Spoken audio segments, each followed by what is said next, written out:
Have you seen this video? Inside, we found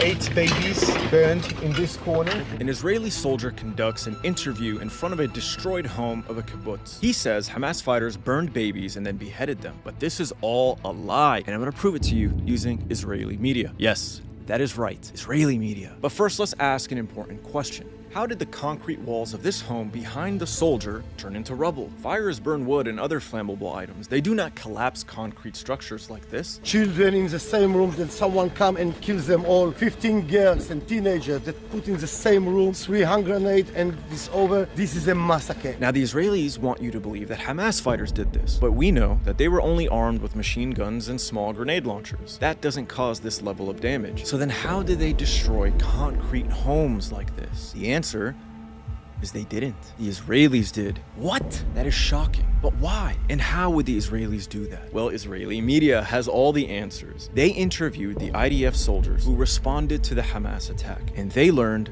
something shocking. The IDF was struggling to handle the Hamas fighters. Tuval Eskapa, or however you pronounce his name, a member of the security team for Kibbutz Be'eri, set up a hotline to coordinate between kibbutz residents and the Israeli army. He told the Israeli newspaper Haaretz that as desperation began to set in, the commanders in the field made difficult decisions, including shelling houses on their occupants in order to eliminate the terrorists along with the hostages. These reports indicate that orders came down from the military's high command to attack homes and other areas inside Israel, even at the cost of many Israeli lives. According to Haaretz, the army was only able to restore control over Be'eri after admittedly shelling the homes of Israelis who had been taken captive. The price was terrible. At least 112 residents were killed, according to the paper. Others were kidnapped. Now, much of the shelling in Be'eri was carried out by Israeli tank crews, as a reporter for the Israeli Foreign Ministry-sponsored outlet I-24 noted during a visit to Be'eri. Small and quaint homes bombarded or destroyed. Children's toys lying around, well-maintained lawns of grass ripped up by the tracks of an armored vehicle. Perhaps a tank. Perhaps a tank. Perhaps a tank. In other words, the IDF, in an act of desperation, decided to just kill everyone, including hostages. This is their words, not mine. In fact, Yasmin Porat, an attendee of the Nova Music Festival, who fled into the kibbutz, told Israeli radio that when Israeli special forces arrived during a hostage standoff, they, quote, eliminated everyone, including the hostages, because there was very, very heavy crossfire.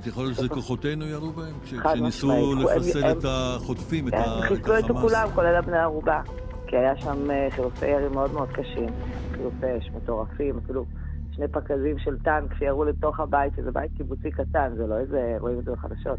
She goes on to describe how Hamas militants tied her partner's hands behind his back. She saw her partner lying on the ground, still alive. She went on to say that Israeli security forces killed him and other hostages as they opened fire on the remaining militants inside, including with tank shells. ובן הזוג שלך שהיה איתך? נהרג. הוא גם נהרג?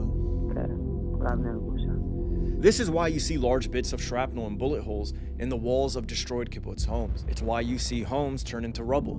And sadly, it's why you find severely burnt bodies of Israeli hostages. But there's more. The IDF also used Apache attack helicopters. In an interview with Israeli media outlet Mako, an Apache pilot admitted that many of the cars he fired rockets at contained hostages. But wait, there's even more. Israeli security forces also opened fire on fleeing Israelis whom they mistook for Hamas gunmen. A resident of Ashkelon named Danielle Rachel described nearly being killed after escaping from the Nova Music Festival when it was attacked by militants. As we reached the roundabout at a kibbutz, we saw Israeli security forces, she recalled. We held our heads down because we automatically knew they'd be suspicious of us in a small beat-up car from the same direction the terrorists were coming. Our forces began shooting at us. Lastly, let's discuss how an IDF commander ordered an airstrike on his own position. The very first target the Palestinian fighters attacked was the Erez checkpoint. The attack was so fierce that the IDF commander, Avi Rosenfeld, in an act of desperation, he called for an airstrike on his own position. The IDF bombed their own base in order to kill the Palestinian militants.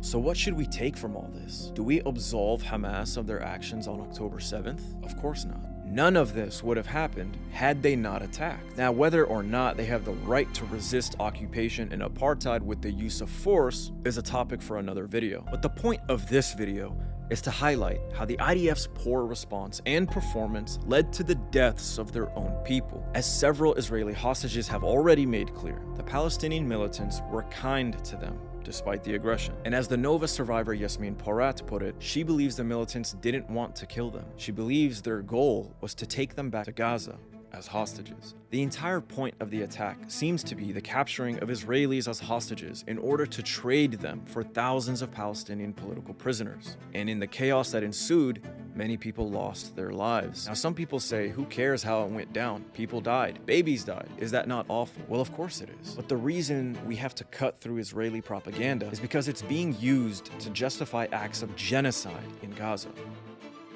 Israelis believe deep down to their core that their babies were beheaded and that their women were raped and tortured before being killed. And this simply isn't true. And even with Israeli media reporting the facts, they may never change their minds. But the rest of the world needs to know the truth, because it is the world that has given Israel the green light to commit acts of atrocity in Gaza. And there's growing concern of an escalation that may erupt into a greater regional conflict. So share this video and help spread the facts. The world deserves to know the truth. And without you, that'll never happen. RIP to all those who lost their lives, especially the thousands of innocent children in Gaza, incurring the wrath of a misled population. Free Palestine.